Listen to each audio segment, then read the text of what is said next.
A very good morning to each and every one of you, my dear and wonderful companions. I truly hope that you are feeling incredibly happy and joyful today, remaining safe and staying in the very best of health, flourishing in your body, your mind, and your spirit as well. Today, I have come to you with a brand new video in a completely different style. And I thought I would take this opportunity to share a grandmother's life experiences with you. Before I begin, I sincerely wish the very best for every single one of you from the bottom of my higher spirit, hoping for your health and happiness. I want to reside deep within my soul, to remain constantly by my side, and for every word that I speak to you to be a radiant light of hope that enters into your homes. There was a grandmother who was very wise, even wiser than her children and grandchildren. She had known about astrology since long ago, and what she taught the children was always on the path of awareness and awakening. Unlike other grandmothers, she had nothing to do with customs and traditions, and she had an interesting personality, an infinitely bright and aware character. She tried, before leaving this world, to pass on everything she knew and had experienced to the children of the future, to her grandchildren, to her great-grandchildren, to other people's children, and to other people's grandchildren. I thought of making several videos because what she had to say was so much that it couldn't be finished in 1, 2, or even 5 videos. So today, I started with the first video, which is the first part, and I will continue the rest of the videos with the things I remember from her. Since childhood, she was a grandmother whom we children loved very much and always looked forward to seeing. Unlike other children who didn't want their parents to go out, our parents would read us stories at night, put us to bed, give us dinner, and feel at ease knowing our grandmother was there. We would go to bed and fall asleep after the story our parents told us, but in reality, we couldn't sleep. We would hear the door close as our parents went out to have fun, leaving us alone with our grandmother. About an hour later, when we were truly asleep, our grandmother would come into the room, wake us up, and say, "Get up. Get up, don't sleep so much. After death, there will be plenty of time to sleep. Now is the time to wake up. Let me tell you stories of awakening, not stories that lead you into fantasies, lies, and ambiguity. I want to tell you the truths of life. These are the scenes they create for you so that you grow up naive, and then when you enter society, you are shocked by how dirty the world is, how unaware and hypocritical people are, and how deceitful they can be. At that point, there is no mother or grandmother to support us, and this leads to later disappointments because we are raised in a dreamy, imaginary world by our parents, who themselves only know as much and don't mean any harm. They are just unaware. But what my grandmother did was say, "I want to make you aware. I don't want you to just blend in with the crowd. I want you to be unique and know who you are." She would tell us many stories at night, stories based on reality. My grandmother didn't like to mention names or specifics because she was talking about certain groups, and she considered these groups to be devilish. She believed that they carried this issue within themselves, thinking they are our gods, our commanders, and our leaders. And usually, she would talk about a group that in society is not really clear to us. We don't know them well enough to point at someone and say, this person is from that group or not. She would make the children aware so that when they grew up, they could recognize them and bring up the next generation differently in society, unlike our ancestors who remained stagnant and lived in lies. My grandmother would talk about the new era, and she would mention the specific names of those people from the group known as Tarij. She used to call them Pupi in the ancient language of our ancestors, and we also continue to call them Pupi today. When we say the word Pupi, we mean those individuals who stand in direct opposition to the essence of humanity, those who arrogantly consider themselves to be our gods, those who wear masks and are clearly not part of the human race. So at the very end of these stories, when I say Pupi, you should know exactly who the Pupi are. And if you notice striking similarities among those around you, in your leaders, in religions, or in the world of politics, please also just call them Pupi and refrain from explicitly mentioning the specific names of those you might suspect. Always show the deepest respect for our grandmother and honor the wisdom of the elders. Whenever the house was quiet and no one else was home, the grandmother would gently make a pot of warm tea and slowly wake up the young children. She would softly say to them, "Wake up now.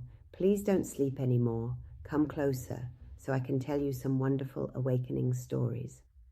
And the little children were always endlessly delighted to wake up in the very middle of the dark night just to listen to her strange and mysterious stories, which, as they eventually grew much older, they realized all actually turned out to be completely true. They would get incredibly excited, truly enjoy every moment, and eagerly look forward to those special nights when they could go to their grandmother's wonderful recitations and be completely alone with her until the early morning light. Grandmother would often say, "The time of the end is drawing very near," not at all in the specific way that various religions say, such as that Christ will come surrounded by light, or that some great figure will come wielding a sharp sword, but rather the entire era itself is fundamentally changing.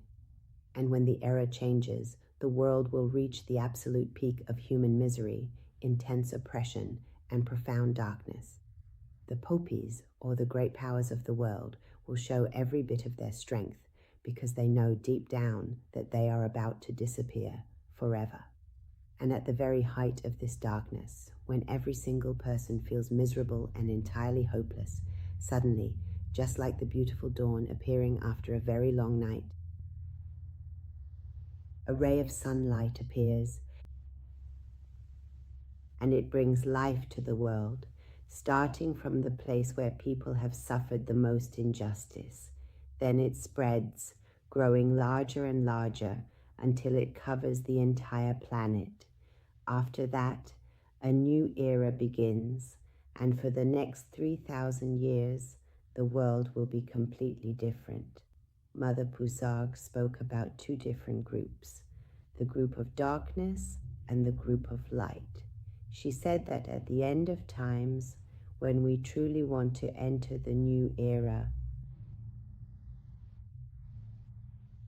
a radiant light will emanate from the heart of the Creator, a sacred and divine light that shall shine upon us.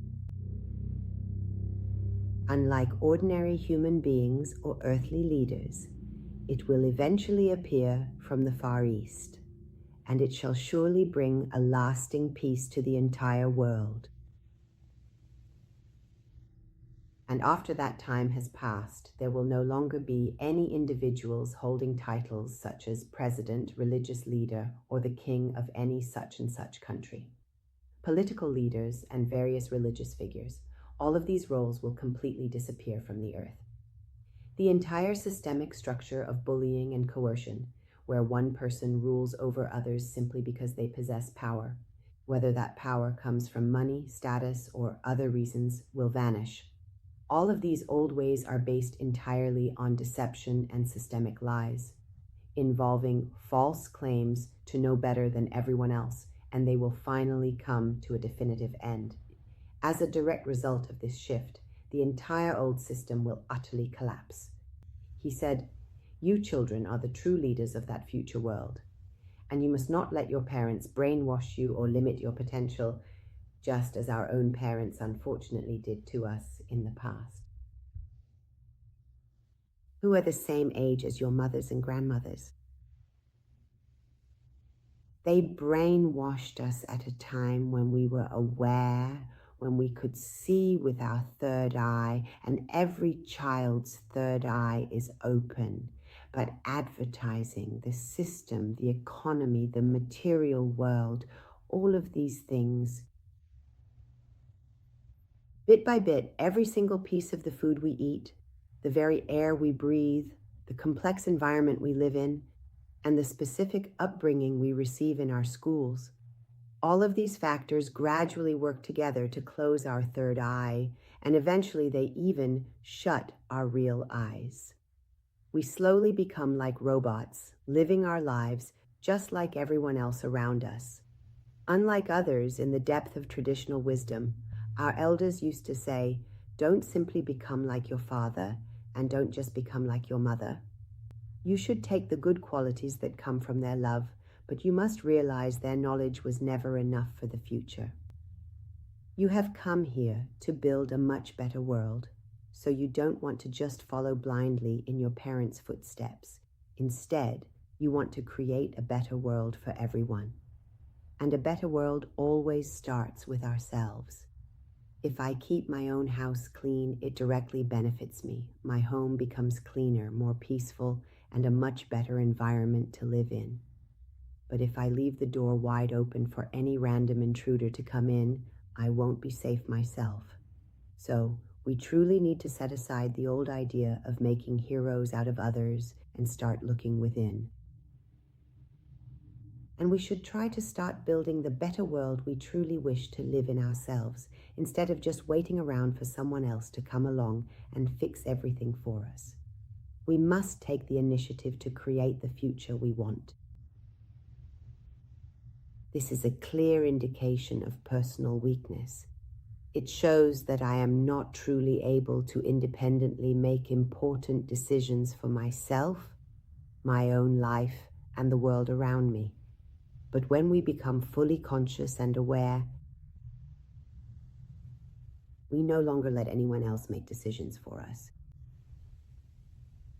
Someone who lacks awareness often needs help, and they find that decisions are frequently made for them. However, an aware person makes their own decisions, actively selects their own path, and makes their own choices. And he truly wanted to nurture and raise his children in that specific way. Moda Bazouk really didn't have religious beliefs, but I always remember that he had a lot of respect for the Zoroastrian faith. He would tell the children, always remember the foundation of a good life. The foundation of a place built on fairness and justice is that each person personally should have good thoughts, good deeds, and good words. This is the first condition of being human. And for him, this was more important than prayer and fasting, or following and imitating long-standing antiquated beliefs and ancient traditions. He would often say that if every single individual across the globe learned this fundamental principle from the Zoroastrian faith, our world would surely become a harmonious and beautiful paradise for all. In fact, when specifically discussing the complex nature of religion, he would say that they have created a false god for themselves, a rigid and unyielding god who stands over them with a heavy stick. If I, who am completely ignorant and who lack any real experience, have come into this fragile life simply to learn, and if I happen to make even a very small mistake, he immediately hits me with his stick. And then, even when I finally die, he takes me down into the depths of hell. If I do good and righteous deeds, he takes me to the kingdom of heaven forever. But where exactly is heaven? We don't really know. We will eat a lot of delicious fruit, and there are many beautiful houris and fairies there. And he would often say, if a person's mind is conscious and aware, then you should really take a moment to just think about it. and try to go deep down to the very root of it all. These things, why is it that we have these beliefs? No conscious human being would ever believe in this nonsense. And he knows that behind this brainwashing there was a purpose so that the clergy could keep us ignorant, to make us afraid of something supernatural, while he would say, God is within you. You are a particle of him. Like a drop from the lake, you possess all the qualities, and you yourself are the creator. You yourself are the author of your life story.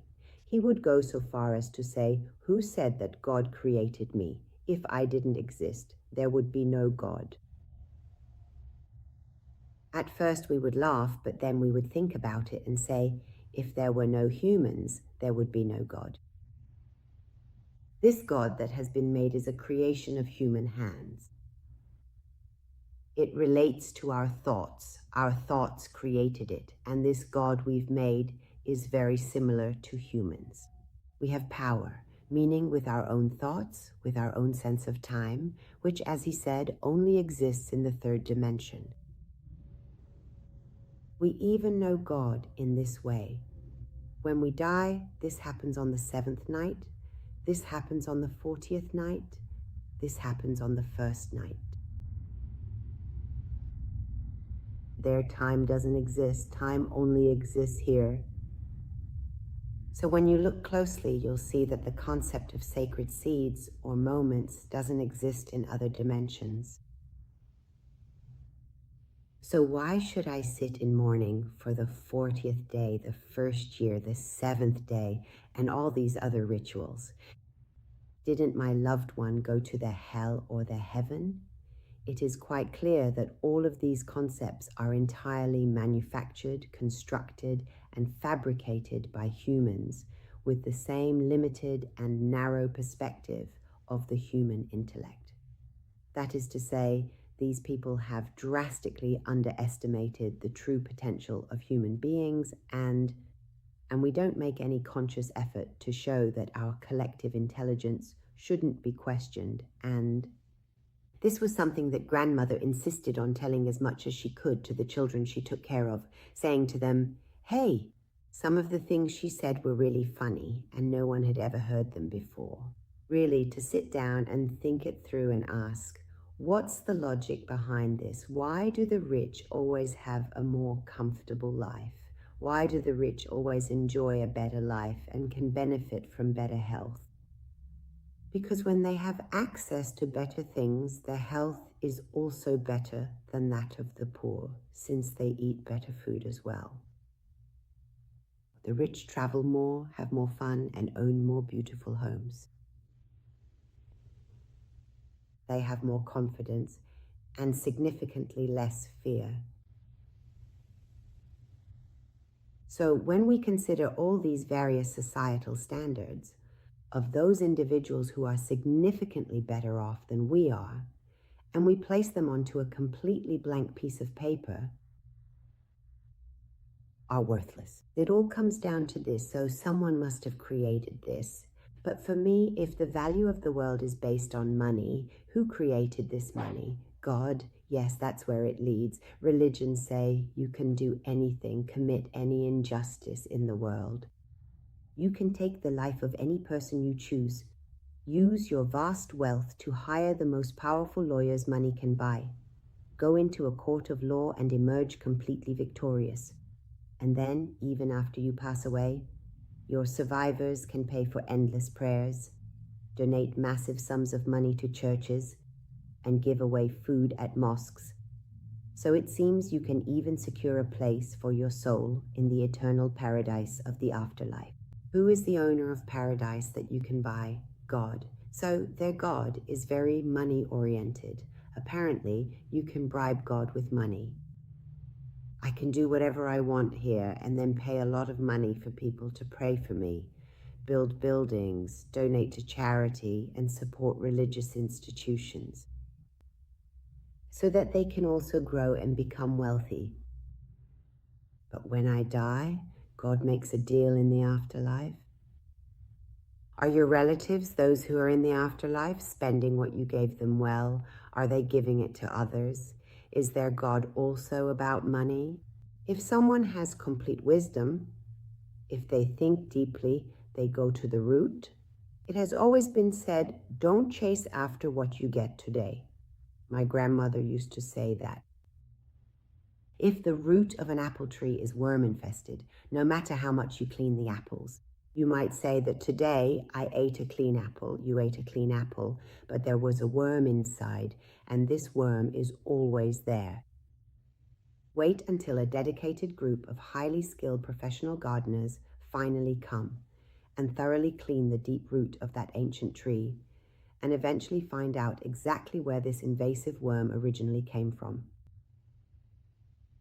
I don't want to eat wormy apples for the rest of my life. I want to find out how the worm got into the root of my apple tree. And why should my children, my grandchildren, and future generations have to eat these wormy apples? So we go and we get to the root of everything. Where did the root of religion come from? Where did the root of politics come from? The root of why one becomes a king, another becomes a queen, one becomes a subordinate, and another becomes a servant. Where exactly did it all come from? Isn't true justice found only when people govern themselves? When every single individual respects another person equally for exactly who they are as a human being, and not simply for how much money they happen to have in their pockets. So let us take a moment to uncover the true nature of money, which was originally created by the popes many centuries ago. Mama Bazarg used to say that the God they created is very proud and needs to be thanked every day. You have to say thank you. Thank you so much for what you have given, and thank you for what you haven't given. Thank you for what you have taken from me as well. Thank you for these things, for the breath I am taking. He loves endless praise and flattery. That is, all the animalistic uses of a human being have been attributed to God, who, first of all, is supposed to have no partner at all. He is just a being. He does not accept anyone on his own level. Then every day we have to thank and praise him and spend money for him. We spend money for him to pray.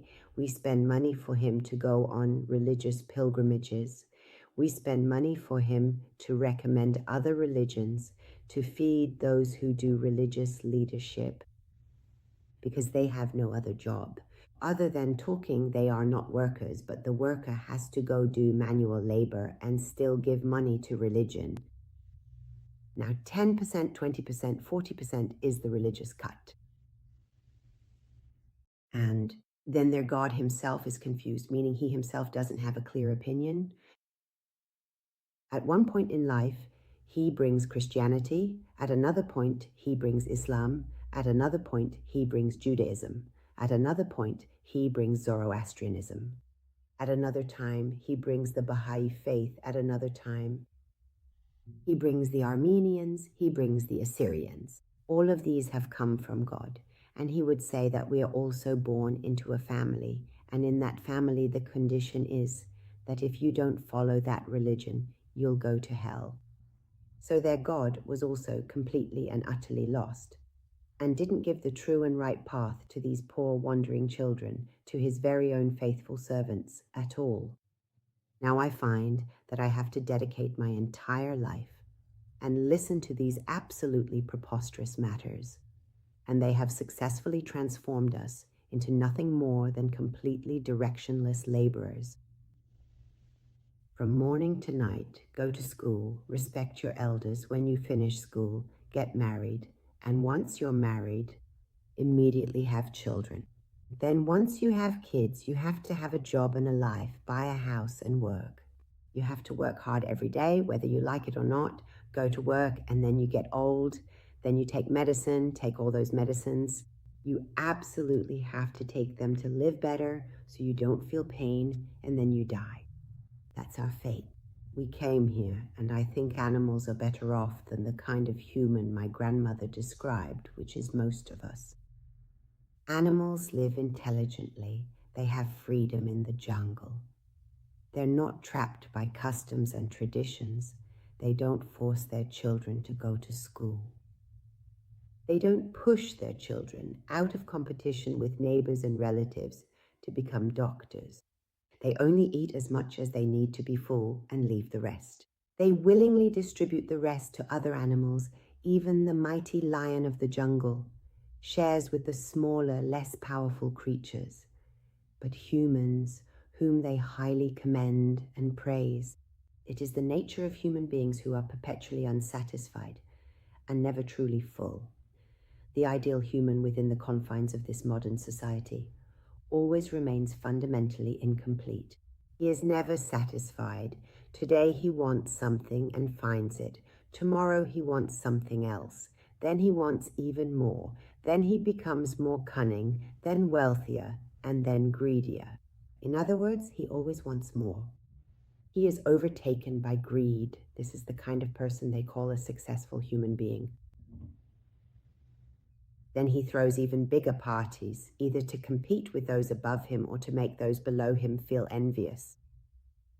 In this mindset, it's all about how secure am I? I'm better than you. My car is better than yours. My jewelry is more than yours. Grandmothers tried to remind children of these things from a young age so that you wouldn't get caught up in this puppet show they've set up in front of you. But some people have really taken this puppet show seriously. Truly, the elders have taken it seriously, as if you shouldn't exist otherwise. We also divide people into 4 main groups. Those who are aware, they are completely present in the world. They live a different kind of life. They are at peace. They radiate light to the world, and they give awareness and love to the world. They have no problems or issues with others or with anything outside themselves. They are so immersed in themselves, in the deep, lasting happiness that truly comes from within them. They find they have no time for idle gossip, petty competition, or unnecessary greed. They are not stingy or miserly. They are happy with what they have. And then there is the group of masked ones, which he called the poopies. They pretend to be human. They can take on a human form, and the powers they have are because they are a kind of extraterrestrial. And extraterrestrials also have different groups. There is a diverse and mysterious collective of extraterrestrials who have not yet established permanent civilizations upon habitable planets like Earth, or even on planet Earth itself. They walk among us in our daily lives and don the very same garments that we wear. To our eyes, they seem to be perfectly ordinary human beings, but they are certainly not here for the purpose of saving all of humanity. And their ultimate goal is to have intercourse with humans. They want to produce hybrid offspring, and most of the world's disasters start from here. Then there is another group who are asleep, not aware, not conscious. They just eat their daily bread and never move beyond their current state. They are satisfied with everything. In fact, my grandmother used to say that they are the living dead who are just counting the days, and the more days that are added to their lifelessness, the happier they are just to be alive. Then there are people whom my grandmother paid a lot of attention to, making sure to keep the children away from them. There were people who belonged to the human race, who came from the source and were a part of the Creator. They come into this world, pass through the lake of forgetfulness, and become trapped by material things, forgetting the commitment their soul made before birth and what they were supposed to do. They become trapped by fame, popularity, wealth, a comfortable life, gatherings, competition, jealousy, the attitude of "I'm better than you," and arrogance. My grandmother used to say, "Our greatest enemy is arrogance, arrogance."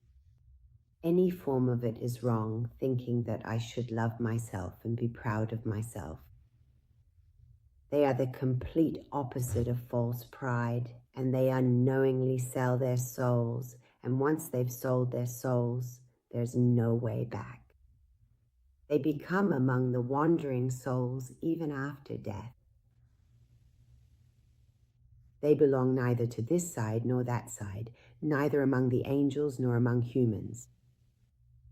They always remain souls, because for 50 or 60 years, actually much less, since the angels don't even allow that much time, they don't let them live more than 50 years. Either they kill them, or they give them the potion of forgetfulness, or they have a stroke, or they overdose. That's why these are the people who, unfortunately, have sold themselves and submitted. In fact, they become servants, lackeys. They become the lackeys of the angels. And those ordinary, completely unaware people often envy them deeply. They say to themselves, we're just not as good as them, we're not nearly as lucky as they are, we were simply born unlucky, and we're quite miserable. They sit and watch their movies for hours, and if they can't afford to go to their live concerts, they'll even borrow money just to go see them in person. Or they'll just sit at home and watch their videos over and over again, wishing they had that life. They just sit there. They long for that fake lifestyle that, once again, is shown to us, like puppet shows in big Hollywood movies. While in reality, the worst kind of life is lived by that same fourth group in every artistic field you can name, in every economic sector you can think of, in every political field you mention, there are people like this. If someone in this society has reached the management of major companies or big insurance firms through deceit, or has become the head of a pharmaceutical company, or has reached a position where all other singers have to bow down to them, personally deliver their original songs directly to them, meticulously compose the accompanying music, and let those people reap all the financial rewards and keep the profits, singers and dancers who put on a magnificent show, leaving everyone else feeling incredibly envious of their success. But then they live in absolute misery, trapped even when it comes to deciding whom they should marry, because they are given bad advice, and how can they bring other models onto the stage as clowns, and you and I end up encouraging them. All those who have managed to reach very high and influential positions within this deceitful system, regardless of whether it is done consciously or unconsciously, they have sold themselves knowingly, or someone is unaware and doesn't realize it and thinks the secret to success is to sell their life.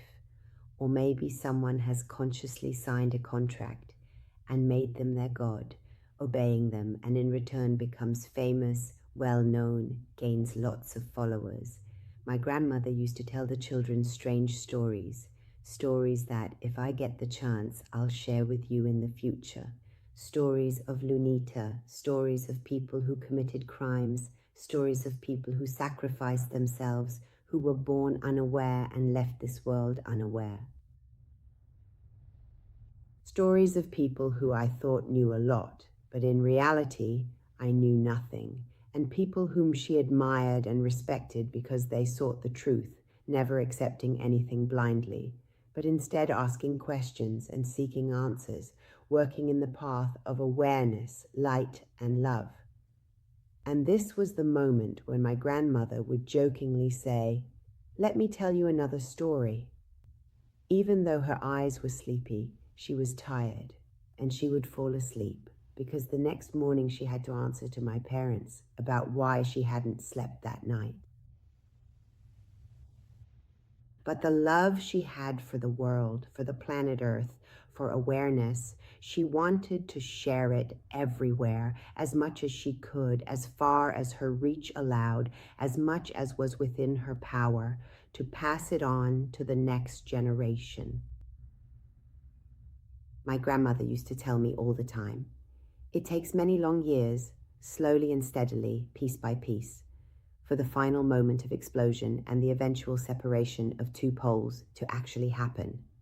But based on the meticulous calculations she had performed, she would often talk about how we are now rapidly approaching that very moment. She meant that the world would be divided into two separate poles, and she would say, for example, that it started 20 years ago and will continue for another 10 years. It will keep going until all of us fully know our place in either this pole or that pole. She would say that when the earth is divided into two parts, it's as if we are crossing a bridge. Some people get stuck on the bridge out of fear and anxiety, and they fall. Some people don't even step onto the bridge at all because they're afraid. And when the world changes, when the bridge breaks, they go with those who fall, those who keep staying in the same place, those who act like they did in the past. Because when we enter a new era, we have to change our thoughts and beliefs. I simply cannot go to an immaculately clean and exceptionally tidy social gathering wearing these worn-out, tattered garments. He tried his absolute best to safely guide every single one of the children across the bridge, because he knew deep down that those kids had come to construct a brand new world on the other side of that bridge. And it didn't mean that we were entering another era. He mostly said that this process happened so gradually, like a bud growing and turning into a flower. If we look at it every day, we don't really notice that it's getting a little bigger each moment. When we look at a child ourselves, we don't see that they've grown taller every day. We don't wake up in the morning and say, oh, how tall you've gotten, or how much you've grown. You've gotten teeth, your hair has grown, your cheeks have grown, your legs have gotten longer, you've become stronger, but everything in the universe grows very gently and slowly. This shows itself in growth, so that after 10 years, when we look, we see that little child has become 10 years old, that flower bud that was just a tiny leaf. Now it has finally become a magnificent, fully bloomed crimson rose, and the very same principle applies to every other living thing across this vast world. If the profound and sudden metamorphosis of our entire planet Earth were to happen overnight without warning, all the young children of the Earth would surely perish. It is supposed to very slowly, from the vibration it had about 40 years ago, bring itself up to 20, 21, 22, 30, 35. So that even in the next 10 years, it reaches 60 or 65. Some days it takes it up to 45, then brings it back down to 30, so that the children don't feel it. All of us as humans, those of us who are truly human, our race is human, not those who just pretend to be human. All of us, our umbilical cord and our Creator are connected, absolutely connected, and He doesn't want to hurt His child. Just as no mother or father wants to force their child to grow taller by pulling them. Instead, they watch their child grow gradually, observe, and enjoy it. He doesn't want to suddenly send a 7-year-old child to work, for example, to become an architect, because he knows that the child is not yet capable, and our Creator knows how much our soul can bear, and He gives us exactly that much. The more capacity the soul has, the more it will receive. The more nonsense, lies, and superstitions there are, the more despair and fear there will be. Our soul will progress less, and in fact, this period takes 30 years for us to see any change. It's like a person who was 1 year old and becomes 30. Our world is the same way, but it's like a train moving on its tracks. The person sitting on the train is just looking at the scenery, but they're not the train's driver. The experienced train driver very slowly and carefully turns the heavy tracks, without any of the sleeping passengers ever knowing.